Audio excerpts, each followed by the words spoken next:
with Lomas Brown, the pro. And Deb Schneider, I'm the prof. And together, we're the pro and the prof.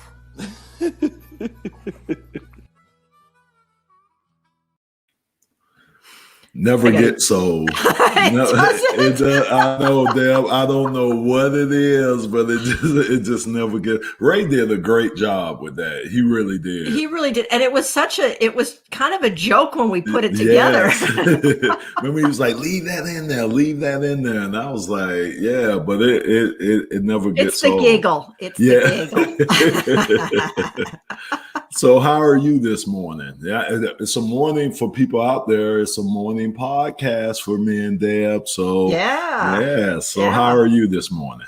Good. It's been a busy week. Lots of things happening. Lots of reopenings.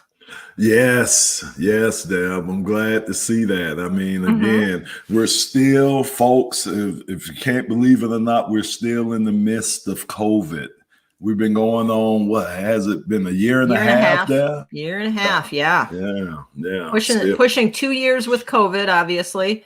But schools are back. Yes. With masks, vaccinations. We're seeing a lot of vaccinations with the leagues requiring vaccinations, and those who won't get vaccinated is starting to be a bit of a problem. Yes. We just saw it with Tyler Bertuzzi. We've seen it with some of the hockey players. We're seeing it with NFL players. Mm-hmm. And some of the NBA players. And yes. it seems like the NBA is going to, come down hard on these guys, a lot harder than, say, hockey and football right now, where you're hearing that, they won't be able to play. I mean, if you're in an indoor facility, and of course, basketball is played indoors. All indoors. You got to be vaccinated. So it's a lot of guys. I seen Andrew Wiggins from the Golden State Warriors say religious reasons is the reason why he is not going to get vaccinated. Of course, LeBron James, the biggest voice in basketball, is coming out. So this thing is far from over with as far as people getting vaccinated and people who are vaccinated. It's just going to be interesting to see how this ends up. It really is. And remember, we've got a lot of breakthrough cases happening too, much, much milder. People aren't ending up in the hospital in general, Yes. So it's working. Yeah. It's working. It really is. Yeah. So, and how are you today? I'm good. I got a little commute a little later on today, but it's going to be a fun commute, but I'm good. 5-0. My football team, high school football team is 5-0. Yeah. It's got a big game on Friday. And of course, we're trying to get the Lions off the skid. Right now they're 0-3, but I think they got a great opportunity against Chicago on Sunday to get their first victory of the year.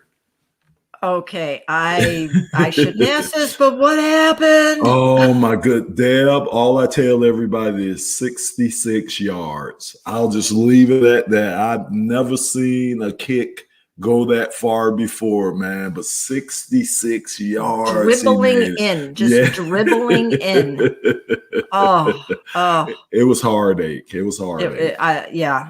Well, today we're sticking with the football theme, and we've got a fabulous guest, and I'm so excited about him. We are pulling from the Fizz podcast and getting Jehuu Caulcrick, played for MSU, the 49ers, the Bills, the Jets. So excited to have Jehuu here. He also currently works for Zenith Helmets and is really into NFL and helmet player safety. Yes. So Jehuu. Welcome. Yes, welcome. How are you? Good. Thanks for having me. I'm looking forward to this. Having an opportunity to chat with you guys and talk about football, talk about life, talk about everything. I'm really excited about it. Yeah. Well, Deb, can I start it off? Because it's all you, Lomas. Well, I was reading up on Jehuu, and man, interesting enough, and I don't know if you know, but I was worked for ESPN for 8 years, and I was on the show First Take / Cold Pizza. It started off as Cold Pizza, and then we went to First Take, of course, with Stephen A. Smith and, Skip Bayless. But I see that you were on the show. Got an opportunity to be on First Take and talk about just, coming from Liberia and just some of the experiences you had. How was that? And, how was it being on that show? How was it? Well, it was really weird. It was different because actually it was right after my senior year in college. I was prepping for the NFL draft, and I was in Indianapolis training. And through college, I've done interviews and everything. It was, a face-to-face sit-down interview. So that was fine. But this time I had to go into a studio, and I just had an earpiece on. I couldn't see the interviewer. So I'm just sitting there talking into a camera, and it was my first real big quote unquote sit down interview with a major network. It was good. It was good to tell my story. Get out there because a lot of athletes have some type of background story, and a lot of people don't see that. All they see is the number running around on the field or on the court or on the ice or something like that. And it's every time an athlete gets a platform, something like this to come on and, present themselves, that's a great opportunity for them because as you know, Lomas, we're more than a player, we have, yes. There's a story, there's something greater about us, playing a sport is just something that's extra.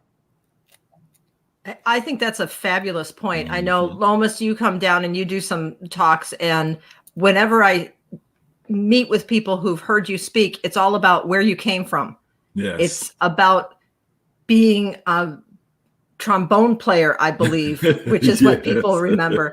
And Jehuu, I know you've got, a fabulous story. The refugee, how yes. Tell us a little bit about that. Yeah. I know we could talk about that for hours. I mean, it's just, I am so impressed. I'm so impressed with both of you guys. It's amazing. Yeah.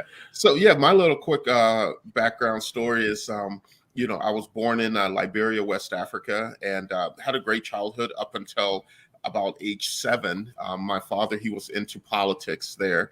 He was part of the government there. And so we were just, grown, and at age 7, a civil war broke out. And the crazy thing is when you're in America or you see something else and you see about a war that's happening, you usually get your updates and everything. You see it on TV, you see but this was a little different. It was right in our backyard. Like literally there was a tank in our backyard firing off at other soldiers.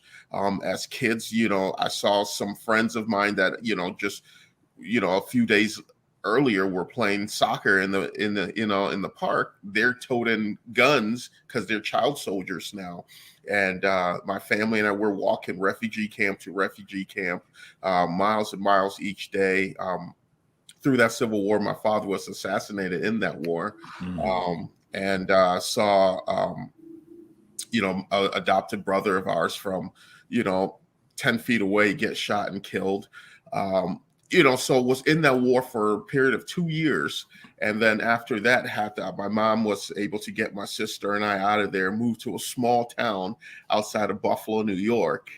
And when I say small, I mean tiny. My graduating class was 26 kids.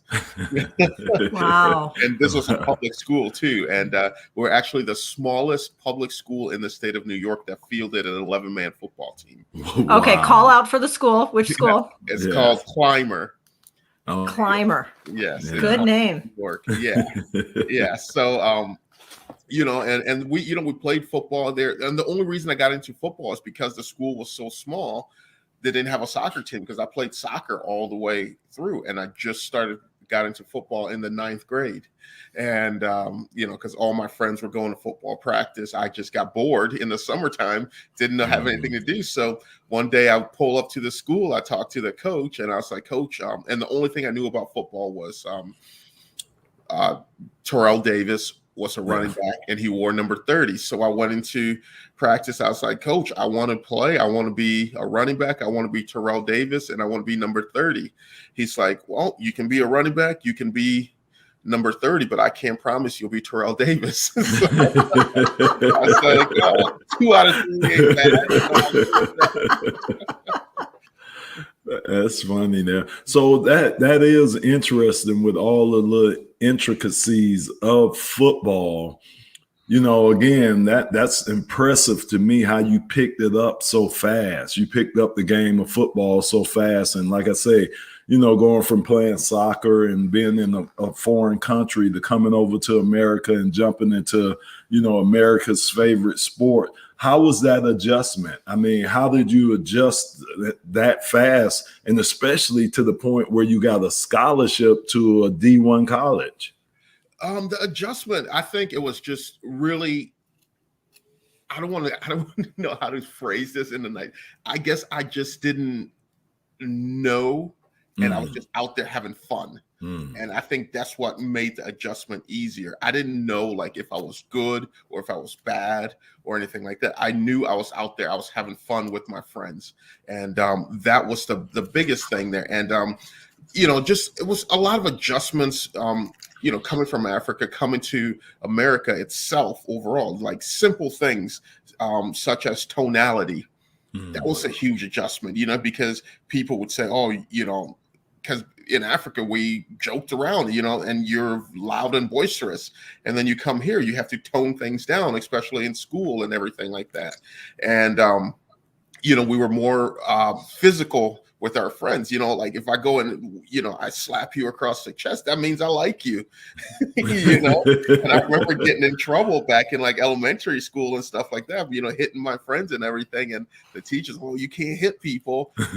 So, those are just, some of the adjustments. And I think once I got that adjustment to life in America, that made things easier to, kind of go with the flow when it came to football. And I think also too, as much as people don't like this, football people pit football versus soccer.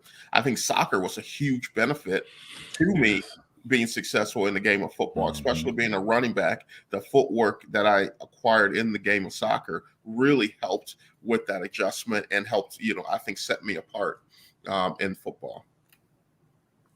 So you're both high school coaches. Yeah. And one of the things I know about both of you is that you really didn't start football until a bit later, until high school. And I know with Zenith helmets and that, youth sports are big. What do you think about youth sports, especially as it relates to football with kids? Because a lot of kids are getting hurt pretty early on. What's your thought on that? And that's a question for both of you.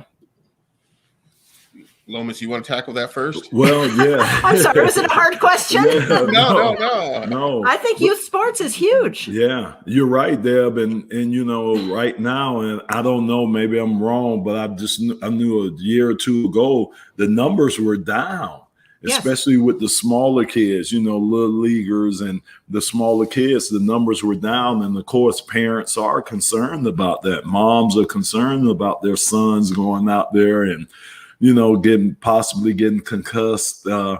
So we knew the numbers were down, and we knew that not only helmet manufacturers, but all the other manufacturers of equipment, they were going to have to up their game, meaning they were going to have to kind of almost reassure these moms that they're putting the best equipment on their kids to try to prevent as much of the injuries or the concussions that they could in the game. So, to me, and like you said, Deb, I didn't play till high school, my 10th grade year in high school. And, if someone asked me about that, a parent comes up and asks me, well, what age should my child start playing tackle football? Always my landmark is always the age of 12. When I say, I wouldn't start them before 12 years old. And I would also tell them that, hey, if they could get older before they start playing football, let them do that. Let them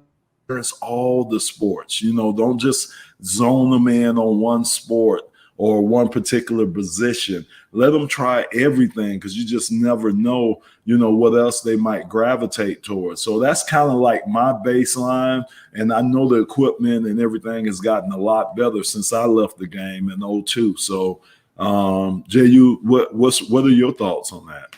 Yeah, like you said, 2 years ago, the numbers were down. Way And down. actually, we just did a study, and the numbers actually came back up. Okay. This past year. I don't know if it's, because everyone's cramped up from COVID being inside, and now they want to go outside. Get out. Let's get out. Yeah. The numbers did creep up a little bit more. And what you're starting to see is, I agree with you. I think, I travel all over the place, with my job, working with youth organizations. And I see some of these organizations that some of these coaches have no business coaching kids. Yes. They absolutely have no business. The drills that they're running for these kids have no fundamental values that's going to carry over to the game.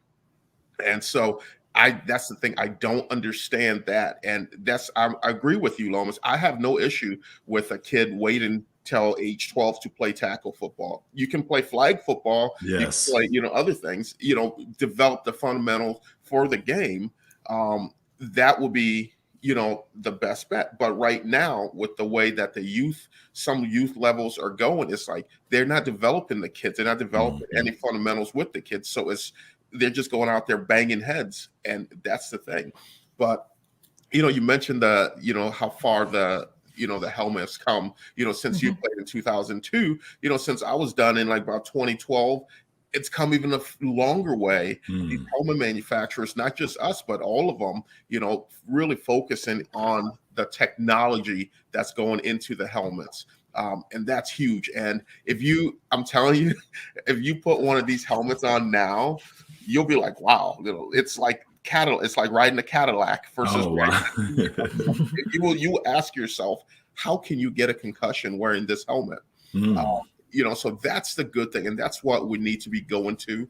And also too, I think one of the biggest things, besides player safety, is just educating these youth coaches. Yes, I agree 100%. So the other thing, I kind of wanted to touch bases with you. Again, you left MSU and got the opportunity to play for a few pro teams. How was that? Because for me, leaving college and I went to the University of Florida, man, I'm telling you, the speed of the game was the thing that shocked me the most. It really was. That's the thing I think I had to adjust to the most. Going into the league, just kind of want to find out what was your biggest adjustment, or what did you have to adjust to the most when you got into the NFL? I just think one of the biggest adjustments that I had to deal with the most was a lot on the mental side of things. Because when I was in college, it was okay. You go to college, you go to classes, you go to practice, you go to study hall, and that's it. When you get to the NFL, I thought, oh man, when I get to the NFL, I'll just go to practice and then, 3 hours and then I'll go home the rest of the day. Not like that. It's, you go in there and you're there 6 a.m. You don't leave till 6 p.m. And the biggest thing is only about 4 hours of those 12 hours is physical. The rest is all mental. I have stacks of notebooks from taking notes. I think that's huge. And also too, I totally agree. The speed of the game is so much different, so much faster. Being a running back, those holes that you could go through in college shrink. You don't have that time anymore. Yes. That is funny you say that, Deb. That was the first thing. So Barry, I got drafted in '85. We drafted Barry Sanders in '89. And I remember, man, like his first game or two, Barry would get the ball and he would dance in the backfield, then try to hit that hole. And I remember me and Kevin Glover going up to Barry, and we was like, B, you just got to hit the hole first, then you could do your dancing afterwards. Because Jehuu is right, man. Them holes, the guys are so good. Them holes don't stay open long. And if you got one, you got to get through that. And I remember we told Barry that. And once we told him that, I mean, of course, he's the greatest anyway. But, he was off and running. But, man, when he first got there, you're right, man. Them holes, they close up so much faster than they do in college. It's like I say, just the speed of the game is just on a whole nother level. Right. And if you learn quick, no matter what level you are, high school, college, or pros. If your offensive lineman tell you something to do as a running back, you do it. Always listening to the O-line. Oh, man. I like that. So, you're talking about adjustments, and we're talking about adjusting to America, adjusting to, youth sports, adjusting to college, and then adjusting to the pros. What about after? Like, we know that the NFL career is relatively short, and you two had great careers. I mean, almost 18 years. Jehuu, you had 5 years. You bounced around a couple teams here and there for both of you, but the after the NFL career, that type of adjustment, I know that's a big deal, and I know Jehuu, you and I had talked about it a little bit. Lomas, we've talked about it a bit. So many players have such a difficult time, and I don't think this is from NFL only to what I'd call real life. I think it's from any athlete. And I don't care if they're a high school athlete stopping swimming, or if they're a college athlete who doesn't get drafted or doesn't go to the pros, or a professional athlete whose career is over for whatever reason. It could be injury. It could be, we're not picked up, whatever. How is that adjustment? That's a very open-ended question. Yeah, no, that adjustment. That's a great question. Yeah, I feel like that adjustment it's huge. And I break it down in 3 different phases. One, like especially when you leave a professional sport, you play for however many years in the pros, and then you're done. For a split second, there's that sense of freedom, and then all of a sudden, that freedom turns to that, because you go from a strict schedule of this time you're here, this time you're here, everything's broken down for you. This is when you eat. This is when you lift. This is when you sleep. This is how long you sleep. And then, so when you're done with that, you get that sense of freedom where you're like, okay, I'm going to sleep in today. I'm going to go on a trip over here. I'm going to do that. And then like 2 weeks, 3 weeks later, that freedom starts to go away. And you're like, oh, and then there comes a sense of being lost. And, okay, what do I do? What do I do now? And that's what we talked about earlier, Lomas, is like, you're more than an athlete, but you don't know that because you've been trained to say you're an athlete, you're an elite athlete, you're an elite athlete. This is who you are. This is who you are. And then there comes a sense of lost. And then sometimes, in some cases, for other people, there comes that sense of depression. Yep. Because it's like, man, I'm an athlete, but you have to realize, no, I'm bigger than an athlete. And, I have this skill set. I have this, and this. I can do, whatever I want to do. I can use the NFL as a car to get me to these different destinations, these different locations. So those are the things you have to realize. And now the NFL is starting to do a very good job of helping transition players from when they leave the game to the workforce by doing, Bridge to Success symposiums, where they integrate, businesses, companies to come in, interview these players, talk to them, so you can start your second career after you're done. Yeah, I see where you were the head coach over too at Southwest High School. How was that? Working with the youth, working with different players, or different age groups of players. How was that experience? I coach over at Bloomfield High School, and I'm just the offensive line coach. And man, I see what the head coach goes through with, especially with the parents. How is it dealing with the parents now, and how different is that compared to even back when you were playing high school? It just seems to be a big difference with these parents nowadays. Yeah, it definitely is. Compared to the biggest comparison right off the bat is when I was playing and I came home from practice and I was complaining about the coach to my mom. My mom would tell me, "Hey, be quiet. What did you do to make the coach yell at you?" Yeah. Nowadays, nowadays, I like your mom. I like your mom.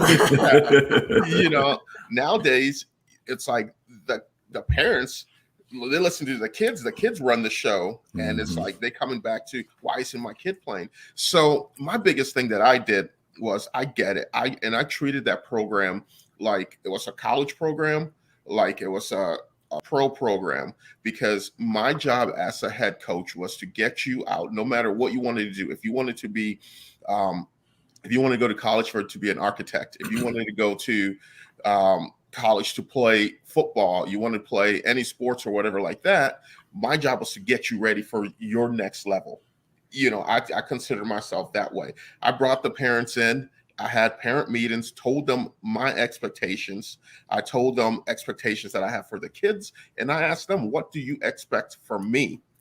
You know, and so that way, we were all on the same page. So when there was a complaint or parent comes to talk to me, I was like, hey, remember, this is what we talked about.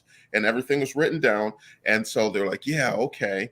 And, you know, you just created a culture for the kids, you know, make them have fun, because, you know, like we talked about with the youth coaches and, you know, educating the coaches and everything.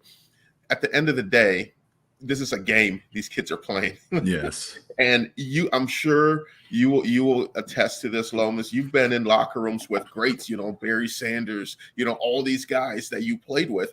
I sat in locker rooms with, you know, my rookie year with the Jets, Brett Favre was our quarterback. Yes. You know, we sat in locker rooms, and I'm just listening to these stories, and all these guys talked about was, my high school would have beat your high school. My high school was better. It wasn't that, remember this great play in the Super Bowl or the AFC title game. It was like high school football, because that's the purest and funnest form of football that you will ever play. That's a great point. That really is too. You're right. I still remember a lot of my friends from high school who I played with, and you're absolutely right about that. Some of my fondest memories were some of my high school memories. Yep. Wow. So it's all about high school then, huh? In a lot of ways. Yeah, in a lot of ways. It is funny how much high school influences us, doesn't it? Yes, without a doubt. Yeah. I mean, so funny. Yeah. So with high school and that, and I want to turn a quick, what about COVID and vaccinations, and how is that playing out? And I know that's playing out, you know, in the high schools. It's playing out in the NFL. I'm sure, Jehuu, you're seeing a lot of the COVID hesitancy. You know, what do you think about how people are dealing with it from an athletic perspective, and where should we be going? I think overall in athletics, the most important thing about athletics is safety. That's the number one thing. You know, you want to be as an athlete, you want to put your body through to be the best it can, the safest. And, you know, as a league, as an organization, you want to, you know, put your players in the best position to be successful and be safe. So I think, you know, there's a lot of gains that's going on with it. I think there's a lot of opportunities and different doors that can be opened to make it more accessible, more free, without, you know, criticism of players and everything like that. I think, you know, as a player, you need to do what's right for you and your team. If you choose not to get vaccinated, you know, you're putting your team in a position, you know, to possibly, you know, be without a player or to, you know, in tough spots and important games, you know. So I think, you know, as players, they need to take that into considerations as well. Yeah, that player safety is huge. I mean, obviously you're dealing with the helmets and the technology, and this is part of player safety, isn't it? Yep. Yeah, big part. You know, I wanted to ask you, what sense of responsibility do you feel, of course, being a refugee? Can I say that? Would that be correct, saying that you were a refugee? Yeah. And now we see so many, not just, you know, African refugees, but we see so many different nationalities and ethnicities of refugees that are fleeing their country for a better life. Over in Mexico, you see the Haitians. It's just unbelievable what's going on at some of these camps. Is there a sense of responsibility or a sense of, I don't know, that you feel, being that because you were a refugee, you came here, you made it, you have this platform? Do you feel a sense of responsibility? Yeah, I do really, because I had the opportunity. Because when you're in another country, like, let me tell you, like, America's where it's at. Back in Africa, they think the streets of America's paved in gold, and everything. And so, literally the land of opportunity and everything. And you have people risking their lives, to get here. For that American dream. I was fortunate enough. I had the opportunity to come here as a refugee, make the most of the opportunity that I came here. Every time I tell the story, about, my upbringing and where I came from, the civil wars, the trials and tribulations, I never want anyone to be like, oh man, that's too bad. I feel sorry for you. No, I want people to be like, wow, you came and you did this with your life and you overcame that. Mm-hmm. So that's the biggest thing, because I think those are memories. Those are terrible memories, but those are memories that I want to keep with me, because I feel it makes me a stronger person. I feel it makes me, wake up every day with a drive to succeed and be successful in life. And that will be the advice that I will give to any, body's trying to, any refugees trying to come to America. When you get here, make the most of your opportunity. That's the biggest thing. Be a success story, so that way it opens the doors for more people like you. Mm. Yeah, we really, really need to deal with our immigration problem. Yes. and give refugees a chance. I mean, when you look at this country and how successful a lot of our immigrants and our refugees have been, I mean, it is amazing, and we need to fix the issue. Without getting quite too political. I mean, I'm first generation. You're, Jay, you came over. So yeah, I mean, it is amazing. So, wow. I don't know what to say after that one. Yeah. I know Hunter's got a few questions. Yeah, Hunter want to jump in here. Come on, Hunter, jump on in here. Hey, so just switching over to a little bit of a lighter note and talking about your playing career. So your senior season was Mark D'Antonio's first season coaching at Michigan State, and I know you had an awesome senior season as well. What was some of your experiences like with that coaching change and everything that went on that season? You know what? To be honest, at the beginning, I didn't like it. I was used to one thing. I was there with Coach John L. Smith, and he ran things a little looser. Training camp, we didn't have to stay in dorms. We could stay at our apartments, but we didn't have the success. So when Coach D'Antonio came in, and he was like straight and narrow, straight to the point, and boom, boom, boom. And it's like, whoa, what's going on? You're used to this for 4 years, and then 1 year, your senior year, things get changed. But I really had a turning point when I sat down with Coach, and we just talked philosophy. We talked about, what he wanted from us, what he expected from us, what we should expect from him, the trajectory of the program, where he sees it going, and everything like that. And we just started building that culture, and having people buy in, and it became fun. Football became fun again, not just because we were winning, but because we had that culture in the locker room. The players liked each other, the coaching staff liked each other. It wasn't about climbing on each other's backs to get to the next level. It was about working together to get to that next level. Yeah. So my question is, what's next for you? What's next? You seem to be going this way. What's next? What are some of your desires? What are some of your goals? That's really a good point there, because every time, I find myself, always changing on what I want to be. I definitely, I want to be in some capacity in the media.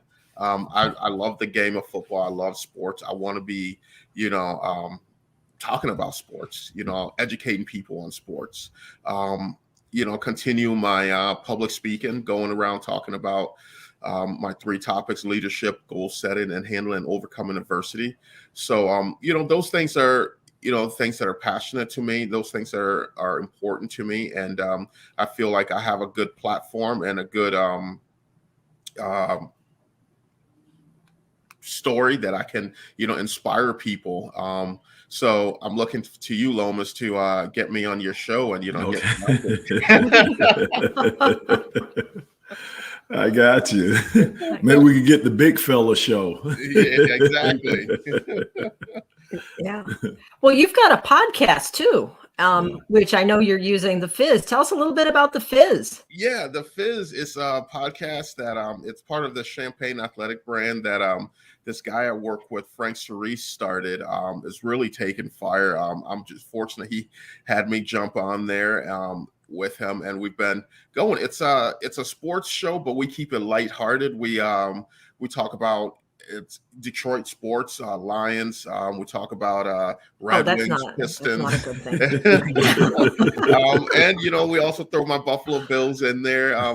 We give hot takes there and there, but it's a lighthearted show. We keep it fun. We do this segment called Over Under. What people people sending questions. For example, carving pumpkins, is it overrated or underrated? And then we just talk about that stuff. So it's a show that if you're an avid sports fan, you really like and you can listen to. But if you're a casual sports fan, you can listen to it as well and still have a laugh and take something away. Yeah. Speaking of that, you're going to think this is crazy. All y'all going to think this is crazy, but I took one of Dan Gilbert's ism classes, and one of the things in the ism class was carving a pumpkin.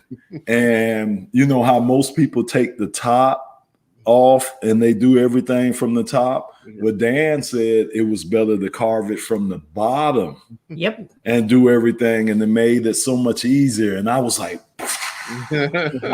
wow, that just kind of messed me up. So, I mean, I know you think it's crazy, but when you said carving the pumpkin, that's the first thing that came to my mind was, wow, yeah, I took Dan Gilbert's ism class, and he was saying it's better to carve it from the bottom than the top. So, yeah, just people out there that carves pumpkins, do it from the bottom. Okay, so that's a great topic, carving pumpkins. I do carve from the bottom. Okay. Because then you can put the candle and it's not sitting on something that doesn't fall. Yes. So that's a big deal. And the top looks real pretty, especially with the stem. But how do you clean out the inside of the pumpkin? We use power tools in this house. We are serious pumpkin carvers. I'll be honest.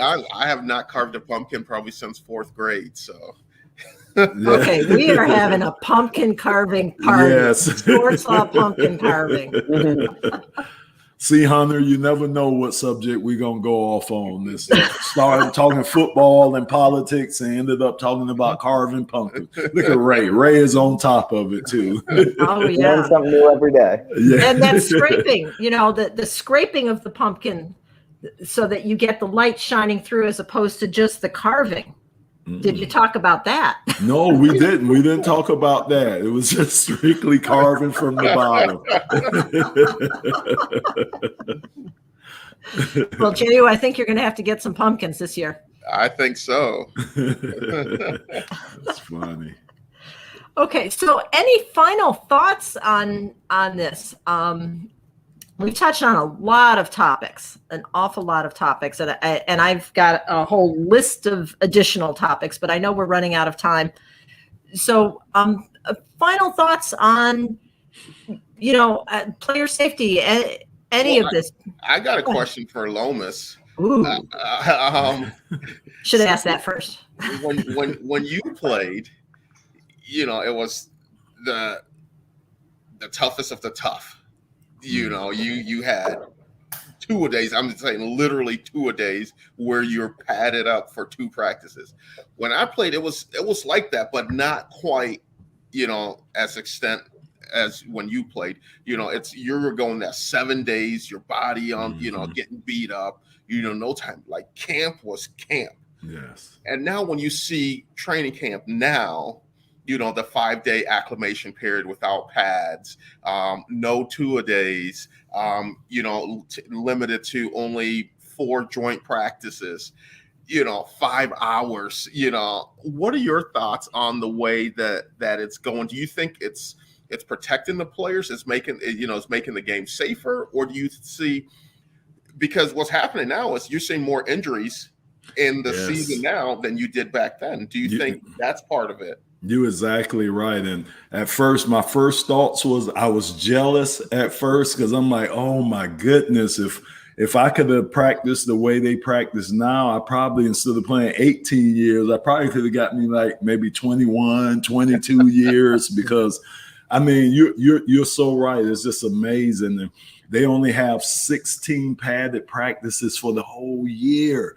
I mean, we would have 16 padded practices like in the first 2-3 weeks of the season that we got it in. But I do think, to your point, I do think it's making the game safer. I do, from that standpoint. But like you said, you're just seeing so many injuries now, especially these soft tissue. Well, this year has been more ACLs that you've seen, but it's a lot of soft tissue injuries that you see, hamstring pulls and different things like that, because I don't think players, to me, I always felt that you had to get your body in shape to take that punishment. You have to me. You have to get your body acclimated to dishing out punishment, and you had to acclimate your body to taking punishment.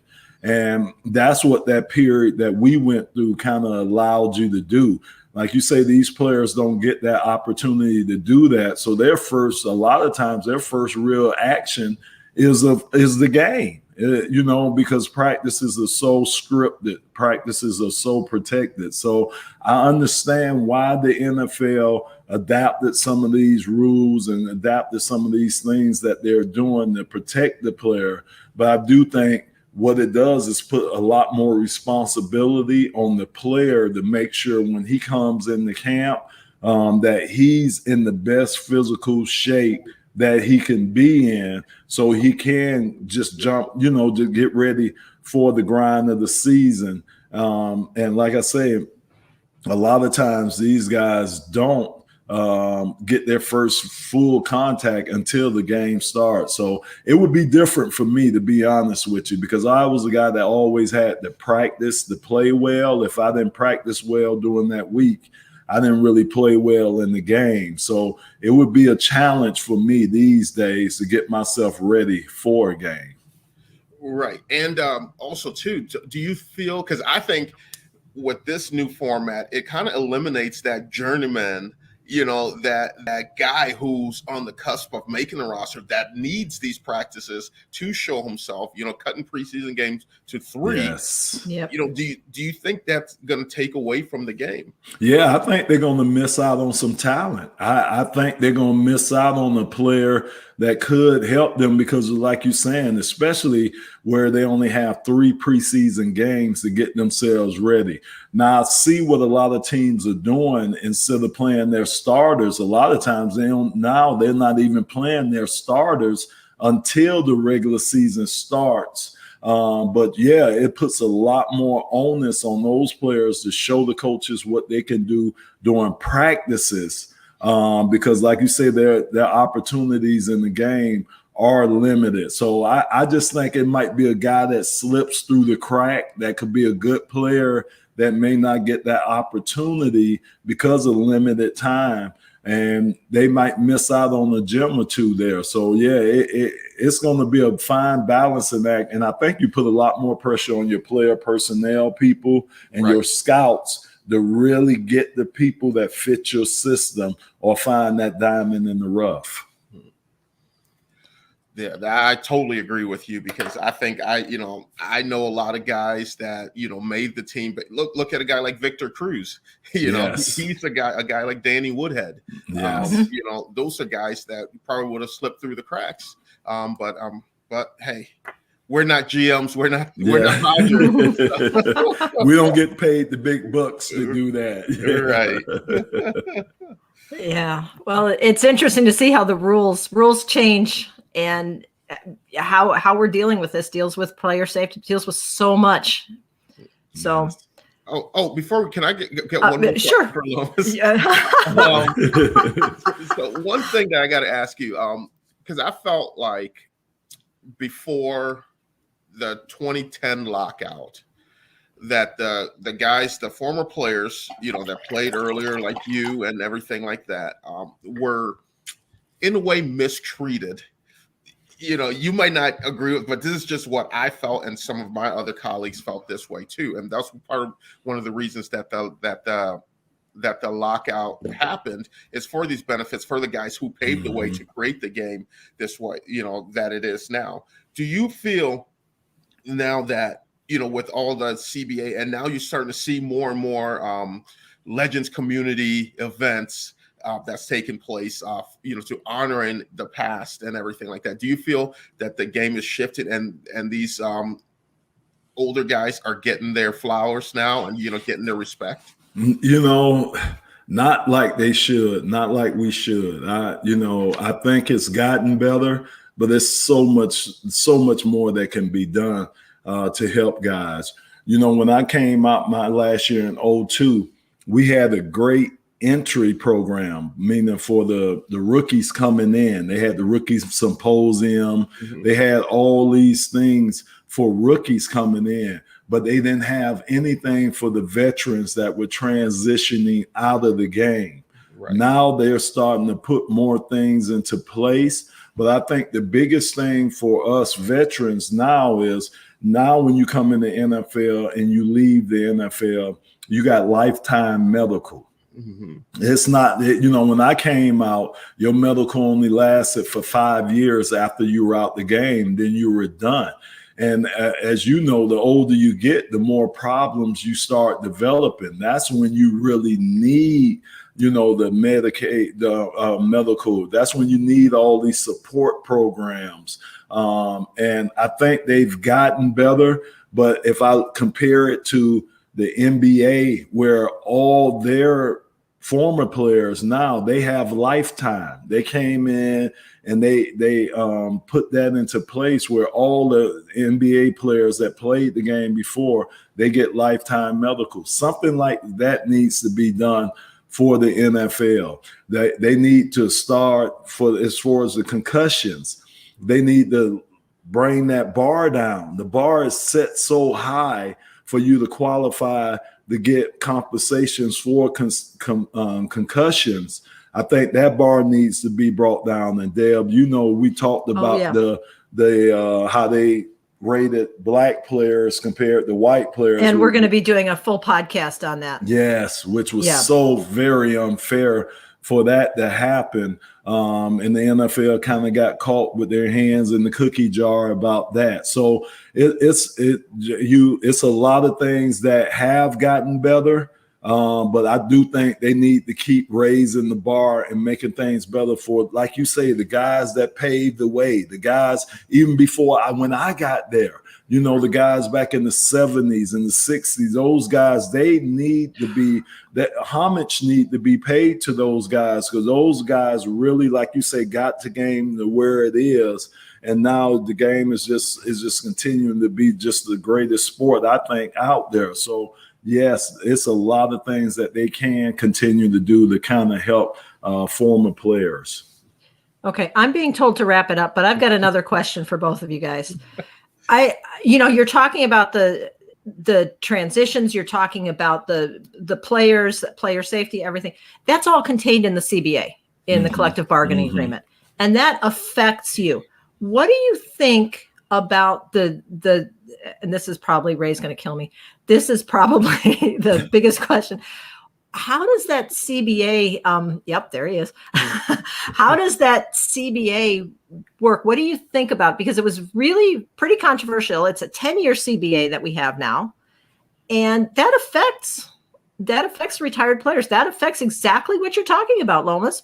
How do we handle the older players with the medical, with the insurance, what do we do? Are we stuck for 10 years? Yeah, right now, Deb. Yeah, I mean, and that's a long time. That is that really is, and of course, it's tied in with the TV deal. Of course, the TV people, they want as long a deal as they can get.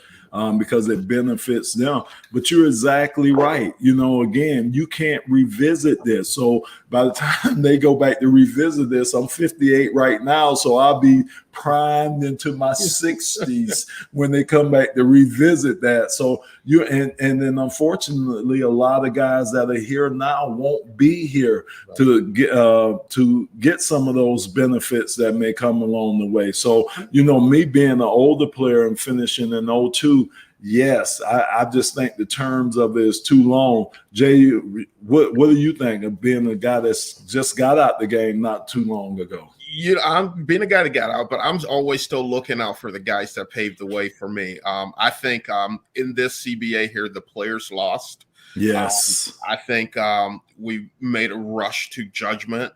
You know, I think we saw the dangling carrot there, and it's like, oh, let's get that before. And I think didn't think it through. I think it was a rush decision, and I think the players definitely lost in this CBA agreement. Yeah, and real fast, that dangling carrot, Deb and Hunter, was that extra game. You know, and again, the NFL talks about safety, but adding that extra game on, that's going to shorten careers. It really is. People think, oh, it's just one more game.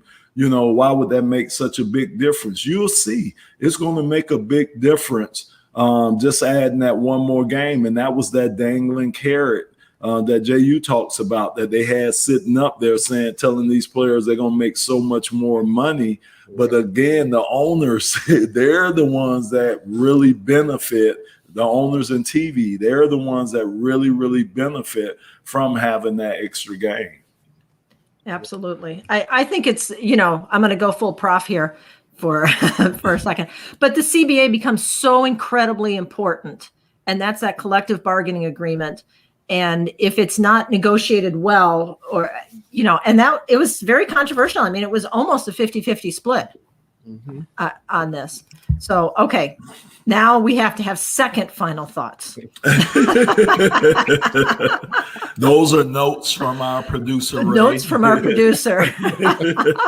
Ray's on it. Ray's on it. Ray is on it. Jehuu, I would love to have you come back because I think that, you know, this is great conversation. Yeah, definitely. Whenever, let me know. I'm always you know, interested in, you know, this stuff here. And I think, you know, between you, Lomas, Hunter, Ray, it's a great wealth of knowledge, and, you know, just excited. Thank you for the opportunity to be on there. Well, thank you so much for joining us. Lomas, Hunter, any final thoughts on this? It was just awesome to be able to be a part of this interview, and you guys, you know, just especially your guys' knowledge on the game. It's really awesome to hear. Yeah. And Jehuu, just keep pushing it. Keep pushing it. You got a platform. Just keep pushing it out there. Believe me, us older guys, us older fellas, we really appreciate you younger guys pushing the issues out there for us. Yeah, definitely. Well, thank you. Thank you so much. And we look forward to speaking with you again.